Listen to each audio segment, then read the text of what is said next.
중국을 떠들썩하게 만든 한 소녀의 선택이 있습니다. 천재 탁구 소녀라 불리던 그녀가 세계 최강 중국을 뒤로하고 태극마크를 품은 순간 중국 스포츠계는 충격에 빠졌죠. 중국에선 100명 중 하나였지만 한국에선 단 한 사람으로 존중받았다. 이 한마디는 단순한 이적이 아닌 존중과 기회의 나라로서 한국의 의미를 일깨웁니다. 그리고 1년 후 그녀는 한국 대표로 다시 중국과 결승 무대에서 마주섭니다. 과연 어떤 사연이 그녀를 이 극적인 선택으로 이끌었을까요? 지금부터 당신의 가슴을 울릴 진짜 이야기가 시작됩니다. 구독과 좋아요, 알림 설정으로 대한민국의 감동 스토리를 함께 이어가세요. 저는 중국 광둥성 선전에 사는 리웨이링입니다. 7살 때부터 탁구채를 잡았죠. 아침 6시에 일어나 밤 10시까지 하루 12시간을 체육관에서 보냈습니다. 손에 물집이 잡히고 터져도 쉴 수 없었어요. 코치는 매일 같은 말을 했습니다. 너보다 잘하는 애가 100명은 더 있어. 중국에서 탁구 선수로 산다는 건 그런 겁니다. 실력만으론 부족해요. 연줄이 없으면 아무리 잘해도 대표팀에 들어갈 수 없죠. 저는 그걸 너무 늦게 알았습니다. 얼마 전 청소년 국가대표 선발전이 있었어요. 마지막 기회라고 생각했습니다. 준결승까지 올라갔죠. 상대 선수의 부모가 체육국 간부라는 소문을 들었습니다. 경기는 제가 이기고 있었어요. 9대 6. 그런데 심판의 판정이 이상했습니다. 아웃. 분명 인이었는데 아웃이라고 했어요. 항의했지만 소용없었습니다. 결국 10대 12로 졌죠. 탈의실에서 혼자 울었습니다. 이게 끝이구나 싶었어요. 그때 한국에서 온 친선 경기 제안을 받았습니다. 한중 청소년 교류전이었죠. 별 기대 없이 나갔어요. 어차피 제 미래는 없으니까요. 그런데 그 경기장에서 뭔가 다른 걸 봤습니다. 한국 선수들은 달랐어요. 경기 중에도 서로를 응원했죠. 실수한 동료에게 괜찮다고 다독였습니다. 저는 그런 팀을 본 적이 없었어요. 경기는 졌습니다. 하지만 경기 후 한국 코치가 제게 다가왔어요. 너 정말 잘하더라. 우리 팀에 필요한 선수야. 그 말이 계속 머릿속을 맴돌았습니다. 필요한 선수라니. 중국에선 한 번도 들어보지 못한 말이었죠. 집에 돌아와서도 그 말을 잊을 수 없었습니다. 한국이라는 나라, 태극마크를 단 선수들. 그들의 눈빛은 달랐어요. 경쟁이 아니라 신뢰가 보였습니다. 그날 밤 결심했습니다. 중국에선 100명 중 하나지만 한국에선 단 한 사람이 될 수 있을지도 모른다고요. 결심을 실행에 옮기는 건 쉽지 않았습니다. 부모님께 말씀드렸을 때 아버지는 화를 내셨어요. 미쳤구나. 중국을 버리고 한국으로 간다고? 어머니는 울기만 하셨습니다. 친척들은 저를 배신자라고 불렀죠. 하지만 저는 흔들리지 않았어요. 이미 중국 탁구계에서 제 자리는 없었으니까요. 한국 탁구협회에 연락했습니다. 귀화 절차를 밟기로 했죠. 서류를 준비하는 동안 중국 언론에서 제 소식을 다뤘어요. SNS는 난리가 났습니다. 배신자, 매국노, 중국의 수치. 댓글창은 악플로 가득 찼죠. 예전 코치는 언론 인터뷰에서 이렇게 말했습니다. 리웨이링은 중국에서 실패한 선수일 뿐이다. 한국 가서도 마찬가지일 것이다. 그 말이 가슴에 비수처럼 꽂혔어요. 하지만 돌아갈 곳은 이미 없었습니다. 드디어 한국행 비행기에 올랐습니다. 인천공항에 도착했을 때 한국 탁구협회 관계자들이 나와 있었어요. 꽃다발을 건네며 웃어주셨죠. 환영합니다. 리웨이링 선수. 그 순간 눈물이 났습니다. 중국에선 한 번도 환영받아 본 적이 없었거든요. 숙소로 가는 차 안에서 창밖을 봤습니다. 서울의 야경이 낯설었어요. 이곳에서 정말 다시 시작할 수 있을까? 두렵기도 했죠. 훈련장에 처음 갔던 날을 잊을 수 없습니다. 한국 대표팀 선수들이 모두 나와서 반겨줬어요. 한 선수가 제 손을 잡으며 말했습니다. 언니, 우리 이제 한 팀이에요. 잘 부탁해요. 중국에선 동료가 경쟁자였습니다. 서로 견제하고 밀어내야 하는 존재였죠. 하지만 여기선 달랐어요. 진짜 팀이었습니다. 코치님이 제게 새로운 이름을 제안했어요. 한국 이름을 하나 지어보는 게 어떨까요? 고민 끝에 김지희라는 이름을 선택했습니다. 지혜로울지, 이로리. 지혜롭고 이로운 사람이 되고 싶었어요. 김지희, 잘 어울려요. 코치님이 웃으며 말씀하셨죠. 그날부터 저는 리웨이링이 아닌 김지희로 살기 시작했습니다. 훈련은 중국만큼 강도가 셌어요. 하지만 분위기는 완전히 달랐죠. 실수하면 혼내는 대신 함께 고쳐나갔습니다. 지고 나면 위로해줬어요. 처음으로 느꼈습니다. 아, 이게 진짜 팀이구나. 이게 스포츠구나. 태극마크가 새겨진 유니폼을 봤던 날 손이 떨렸습니다. 가슴에 유니폼을 대고 거울을 봤어요. 낯설지만 자랑스러웠죠. 이제 저는 한국 대표 김지희입니다. 한국 생활에 적응하는 건 생각보다 어려웠습니다. 언어가 가장 큰 문제였어요. 훈련 중 코치님의 지시를 알아듣지 못할 때가 많았죠. 동료들이 농담을 하면 저만 웃지 못했습니다. 식당에서 메뉴판을 읽을 수도 없었어요. 언니, 천천히 배우면 돼요. 우리가 도와줄게요. 막내 선수 수진이가 매일 저녁 한글을 가르쳐 줬습니다. 받침이 어려웠어요. 발음도 자꾸 꼬였죠. 하지만 포기하지 않았습니다. 훈련장에선 말이 통하지 않아도 괜찮았어요. 탁구채로 대화할 수 있었으니까요. 공을 주고받으며 서로를 이해해 갔습니다. 그러던 어느 날 복식 파트너가 정해졌습니다.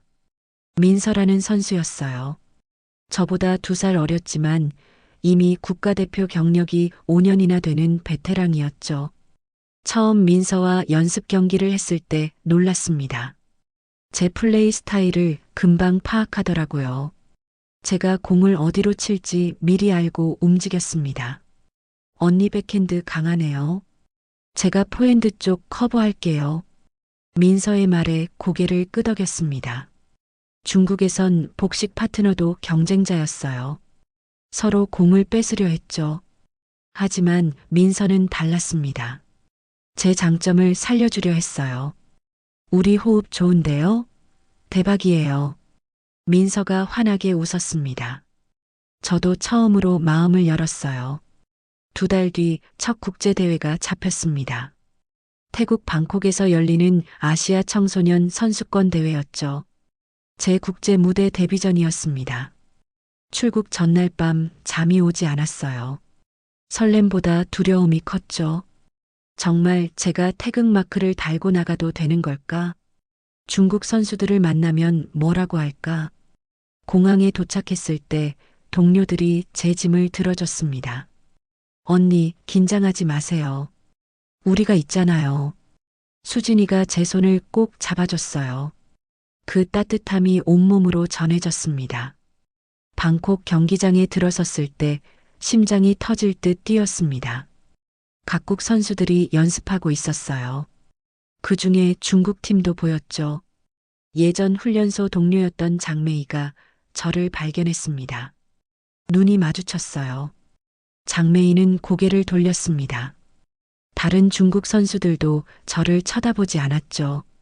가슴이 먹먹해졌습니다. 하지만 민서가 제 어깨를 두드렸어요. 언니, 우리 연습할까요? 민서와 함께 탁구대로 갔습니다. 공을 주고받으며 마음을 가라앉혔어요. 이제 저는 혼자가 아니니까요. 조별리그 첫 경기가 시작됐습니다. 상대는 싱가포르 팀이었어요. 긴장했지만 민서가 계속 격려해줬습니다. 언니 서브 좋아요. 그대로 가요. 우리는 첫 세트를 가볍게 따냈습니다. 11대 5. 두 번째 세트도 문제 없었어요. 관중석에서 한국 응원단이 외쳤습니다. 대한민국, 대한민국. 그 함성이 저를 향한 거라는 게 믿기지 않았습니다. 가슴이 뜨거워졌어요. 경기가 끝나고 민서가 저를 끌어안았습니다. 언니, 우리 진짜 잘했어요. 팀 동료들이 모두 달려와 축하해줬죠. 코치님도 엄지를 치켜 세우셨습니다. 그날 밤 숙소에서 혼자 생각했습니다. 중국에선 느껴보지 못한 감정이었어요. 이게 바로 소속감이구나. 진짜 팀의 일원이 된다는 게 이런 거구나. 창밖으로 방콕의 야경이 보였습니다. 낯선 도시였지만 외롭지 않았어요. 함께할 사람들이 있었으니까요. 태극마크를 선택하길 정말 잘했다고 생각했습니다. 방콕 대회에서 돌아온 뒤 훈련은 더욱 강도 높게 진행됐습니다. 6개월 뒤 아시안게임 예선전이 있었거든요. 본선에 나가려면 반드시 이겨야 하는 경기였죠. 코치님은 저와 민서를 복식 대표로 확정지었습니다. 너희 둘 호흡이 제일 좋아. 믿는다. 책임감이 무거웠어요. 하지만 민서는 여전히 밝았습니다. 언니, 우리 재밌게 하면 돼요. 너무 부담 갖지 마세요. 예선전 일주일 전이었습니다. 연습 경기 중 제 발이 꺾였어요. 순간 날카로운 통증이 발목을 타고 올라왔죠. 아, 바닥에 주저앉았습니다. 동료들이 달려왔어요. 트레이너가 급히 얼음찜질을 했습니다. 인대가 늘어났네요. 최소 2주는 쉬어야 합니다. 그 말에 눈앞이 캄캄해졌습니다. 예선전까지 일주일밖에 안 남았는데 저 때문에 팀이 망가지는 건가? 죄송합니다. 제가 조심했어야 했는데 코치님이 제 어깨를 다독였습니다. 경기보다 내 몸이 먼저다. 천천히 회복해. 중국이었다면 바로 교체됐을 겁니다. 하지만 코치님은 기다려주셨어요. 민서도 매일 병원에 함께 와줬죠. 언니, 우리 같이 본선 가야죠. 꼭 나을 거예요. 재활 치료는 고통스러웠습니다. 매일 물리 치료를 받고 테이핑을 감았어요. 밤에는 발목이 욱신거려서 잠을 이루지 못했죠. 그래도 포기할 수 없었습니다. 저를 믿고 기다려주는 사람들이 있었으니까요. 예선전 이틀 전 드디어 연습에 복귀했습니다. 발목은 아직 완전하지 않았어요. 하지만 뛸 수는 있었죠. 민서와 함께 마지막 연습을 했습니다. 호흡은 여전했어요. 공이 오가는 리듬이 살아있었죠. 언니 괜찮아요. 제가 더 뛸게요. 언니는 각도만 잡아주세요. 민서가 제 약점을 커버해줬습니다. 이게 진짜 파트너구나 싶었어요. 예선전 당일 아침 일찍 일어났습니다. 발목에 테이핑을 단단히 감았어요. 거울을 보며 스스로에게 말했죠. 할 수 있어. 너는 김지희야. 경기장에 들어서자 관중석이 보였습니다. 한국 응원단이 태극기를 흔들고 있었어요. 그 모습에 힘이 났습니다. 첫 세트는 어렵게 따냈습니다. 11대 9. 발목이 욱신거렸지만 참았어요. 두 번째 세트에서 상대가 강하게 밀어붙였죠. 6대 9로 뒤지고 있었습니다. 타임아웃을 불렀어요. 민서가 제 손을 잡았습니다. 언니, 우리 할 수 있어요. 끝까지 가요. 코트로 돌아갔습니다. 발목 통증은 잊었어요. 오직 공에만 집중했죠. 연속 득점에 성공했습니다. 9대 9 동점. 듀스였어요. 관중석에서 함성이 터져 나왔습니다. 마지막 공이 왔습니다. 민서의 토스가 완벽했어요. 저는 백핸드로 강하게 쳤죠. 아웃. 상대 선수의 리턴이 테이블을 벗어났습니다. 12대 10. 우리가 이겼어요. 민서가 저를 끌어안았습니다. 기쁨보다 안도감이 먼저 왔죠. 해냈구나. 우리가 해냈구나. 본선행 티켓을 거머쥔 순간이었습니다. 본선 무대는 중국 상하이였습니다. 비행기 안에서 창밖을 내다봤어요. 3년 만에 돌아가는 중국이었죠. 가슴 한편이 무거웠습니다. 상하이 공항에 내렸을 때 낯익은 간판들이 보였어요. 중국어 안내 방송도 들렸죠. 하지만 이젠 제 나라가 아니었습니다. 경기장에 도착하자 중국 언론이 몰려들었습니다. 카메라 플래시가 터졌어요. 배신자 리웨이링, 중국 땅에 다시 왔다. 한국으로 도망간 선수, 과연 실력이 있을까? 기사 제목들이 악의로 가득했습니다. SNS는 더 심했어요. 죽으라는 댓글까지 달렸죠. 민서가 제 핸드폰을 빼앗았습니다. 언니, 보지 마요. 저 사람들 몰라요. 하지만 이미 늦었습니다. 그 말들이 머릿속에 박혀버렸어요. 조별 예선 첫 경기 상대가 중국 팀으로 정해졌습니다. 최악이었죠. 장매희와 그녀의 파트너였어요. 경기장에 들어서는 순간 야유가 쏟아졌습니다. 배신자, 중국으로 돌아와. 부끄러운 줄 알아라. 10,000명이 넘는 관중이 저를 향해 소리쳤어요. 귀가 멍멍했습니다. 손이 떨렸죠. 민서가 제 손을 꽉 잡았습니다. 언니, 저만 봐요. 우리 둘만 있는 거예요. 하지만 집중할 수 없었습니다. 첫 서브부터 실수가 나왔어요. 공이 네트에 걸렸죠. 역시 실력 없네.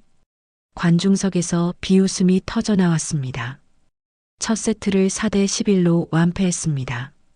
두 번째 세트도 마찬가지였어요. 장매희의 스매싱을 하나도 받아내지 못했죠. 6대 11. 우리는 처참하게 졌습니다.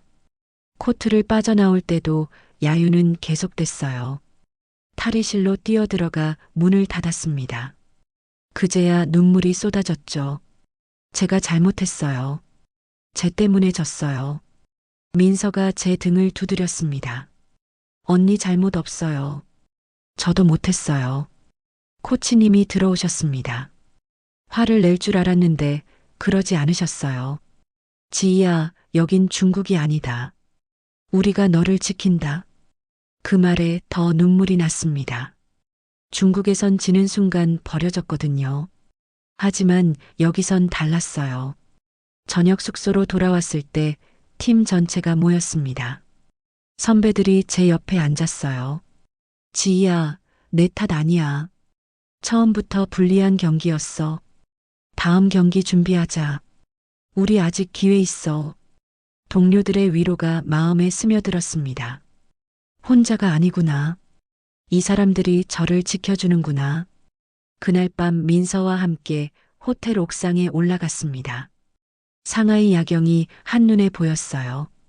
언니, 저 사람들 말 신경 쓰지 마요. 우리 팀이 언니 진짜 가족이에요.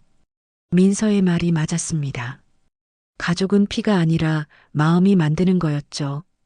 고마워, 민서야. 처음으로 한국말로 고마움을 전했습니다. 민서가 환하게 웃었어요. 다음 경기를 준비하며 다짐했습니다. 이번엔 달라질 거라고. 이번엔 보여주겠다고. 태극마크를 단 제 모습을 증명하겠다고. 조별리그 두 번째 경기는 일본 팀이었습니다. 이번엔 달랐어요. 관중석 야유를 차단하는 법을 배웠죠. 민서만 보고 공에만 집중했습니다. 첫 세트를 11대 7로 따냈습니다. 두 번째 세트도 우리 것이었어요. 11대 5. 드디어 첫 승을 거뒀죠. 민서와 하이파이브를 했습니다. 관중석에선 여전히 야유가 들렸지만 상관없었어요. 우리가 이겼으니까요. 3차전 대만, 4차전 태국을 연달아 이기며 조 2위로 8강에 진출했습니다. 하지만 8강 상대가 문제였어요. 중국 1번 시드팀이었습니다. 세계 랭킹 2위와 3위 조합이었죠. 사실상 결승전 수준의 상대였어요. 우리 질 거예요. 어떻게 저 팀을 이겨요? 민서도 처음으로 약한 모습을 보였습니다. 코치님이 우리를 불러 앉혔어요. 너희 여기까지 온 것만으로도 대단하다. 부담 갖지 말고 즐겨라. 경기 전날 밤 혼자 생각했습니다. 어차피 질 거라면 후회 없이 해보자. 모든 걸 쏟아붓자. 8강전 당일 경기장은 중국 팬들로 가득했습니다. 붉은 깃발이 물결쳤어요. 우리를 응원하는 사람은 작은 한국 응원단뿐이었죠. 경기가 시작됐습니다. 상대의 서브가 너무 강했어요. 속도를 따라갈 수 없었죠. 첫 세트를 5대 11로 내줬습니다. 압도당했어요. 관중석에선 환호성이 터져 나왔죠. 역시 한국은 안 돼. 리웨이링은 이류 선수야. 비웃음이 들렸습니다. 하지만 이번엔 흔들리지 않았어요. 두 번째 세트 타임아웃 때 민서가 말했습니다. 언니, 우리 전략 바꿔요. 제가 공격할게요. 언니는 수비 집중해요. 새로운 전략이었습니다. 민서의 강한 포핸드와 제 안정적인 수비를 조합하는 거였죠. 효과가 있었습니다. 두 번째 세트를 11대 9로 따냈어요. 상대가 당황하는 게 보였습니다. 세 번째 세트는 치열했습니다. 9대 9 듀스까지 갔어요. 랠리가 이어졌죠. 공이 테이블을 수십 번 넘나들었습니다. 제 백핸드가 상대 코트 귀퉁이를 맞췄습니다. 상대의 리턴이 네트에 걸렸어요. 11대 9. 우리가 따냈습니다. 관중석이 조용해졌어요. 믿을 수 없다는 표정들이었죠. 중국 1번 시드를 상대로 2대 1로 앞서가고 있었습니다. 네 번째 세트에서 상대가 작전 타임을 불렀습니다. 코치가 뭔가 지시하는 게 보였어요. 재개 후 상대의 공격이 거세졌습니다. 우리를 몰아붙였죠. 6대 10. 위기였어요. 하지만 포기하지 않았습니다. 한 점 한 점 따라갔어요. 10대 10 동점을 만들었죠. 마지막 랠리였습니다. 긴 공방이 이어졌어요. 민서가 강하게 스매싱을 날렸고 저는 그 뒤를 커버했습니다. 상대의 마지막 리턴이 길게 나갔습니다. 아웃. 12대 10. 우리가 이겼어요. 순간 경기장이 조용해졌습니다. 중국 관중들이 믿을 수 없다는 듯 멍하니 앉아 있었죠. 그 침묵 속에서 한국 응원단의 함성만 울려 퍼졌습니다. 대한민국, 대한민국. 민서가 저를 끌어안았습니다. 둘 다 울고 있었어요. 해냈구나. 정말 해냈구나. 중국 최강 조합을 꺾은 순간이었습니다. 8강전 승리 후 준결승까지 승승장구했습니다. 그리고 드디어 결승전 날이 왔어요. 상대는 다시 중국 팀이었죠. 세계 랭킹 1위와 2위 조합이었습니다. 항저우 올림픽 체육관은 2만 명 관중으로 가득 찼어요. 거의 모두 중국 팬들이었죠. 붉은 물결이 경기장을 뒤덮었습니다. 입장할 때부터 야유가 쏟아졌어요. 배신자는 나가라. 중국 땅에서 이길 생각 마라. 하지만 이젠 익숙했습니다. 민서와 손을 맞잡고 걸어 들어갔어요. 경기가 시작됐습니다. 상대는 역시 강했어요. 첫 세트를 7대 11로 내줬죠. 두 번째 세트도 밀렸습니다. 4대 8. 관중석에선 이미 승리를 확신한 듯 환호했어요. 타임아웃을 불렀습니다. 코치님이 다가왔어요. 너희 호흡을 믿어라. 8강 때 보여줬잖아. 민서가 제 어깨를 두드렸습니다. 언니, 우리 방식대로 해요. 끝까지. 코트로 돌아갔습니다. 이번엔 달랐어요. 연속 득점에 성공하며 9대 8로 역전했죠.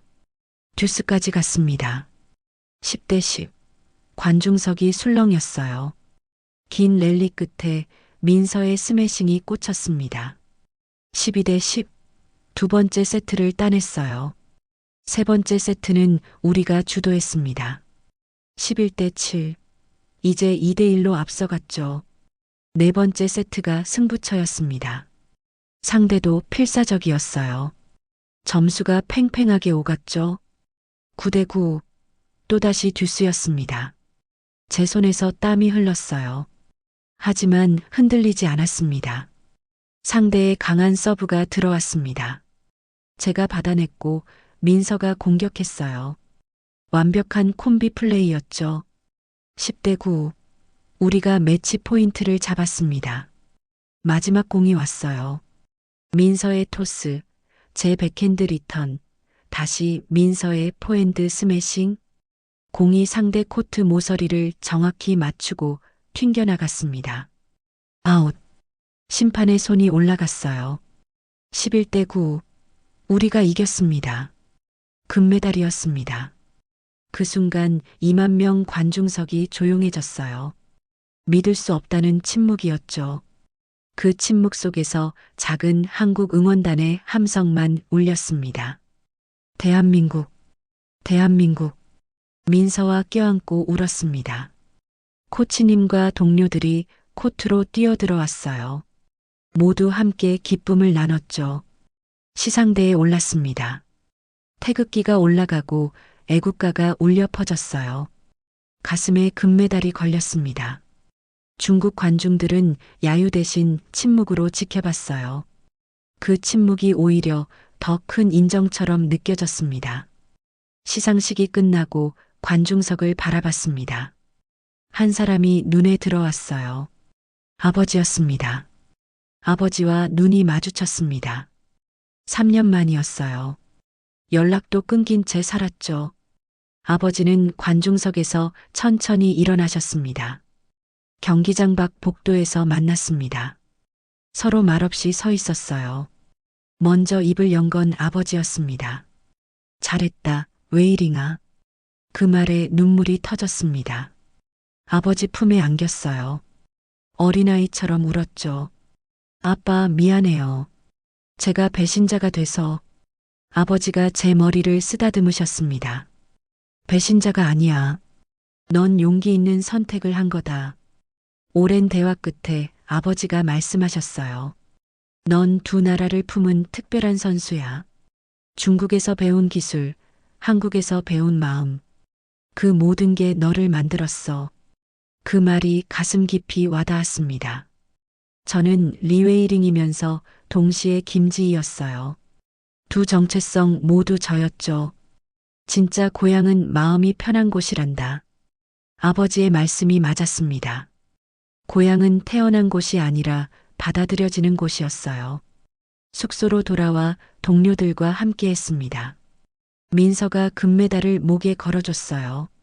언니, 이거 우리 거예요. 함께 딴 거. 수진이가 케이크를 들고 왔습니다. 다 같이 촛불을 켰죠. 지희 언니 축하해요. 코치님이 샴페인을 터뜨렸습니다. 모두 웃고 떠들며 축하했어요. 이 순간이 영원했으면 좋겠다고 생각했습니다. 창밖으로 항저우의 밤하늘이 보였어요. 별이 쏟아질 듯 빛나고 있었죠. 중국을 떠나 한국을 선택한 지 3년. 그동안 많은 걸 잃었습니다. 고향도, 옛 친구들도, 익숙한 언어도요. 하지만 더 많은 걸 얻었어요. 진짜 팀을 만났습니다. 저를 있는 그대로 받아들여주는 사람들을요. 경쟁자가 아닌 동료로, 숫자가 아닌 이름으로 불러주는 곳을 찾았습니다. 민서가 제 옆에 앉았습니다. 언니, 뭐 생각해요? 고마운 사람들 생각. 민서가 웃으며 제 어깨에 기댔어요. 우리 앞으로도 쭉 함께해요. 고개를 끄덕였습니다. 가슴에 걸린 금메달이 무게감 있게 느껴졌어요. 이건 제 것만이 아니었죠. 저를 믿어준 모든 사람들의 것이었습니다. 태극마크를 달기로 한 선택. 그건 제 인생 최고의 결정이었습니다. 이제 저는 김지희입니다. 대한민국 국가대표 탁구 선수 김지희. 그리고 이곳이 제 진짜 고향입니다.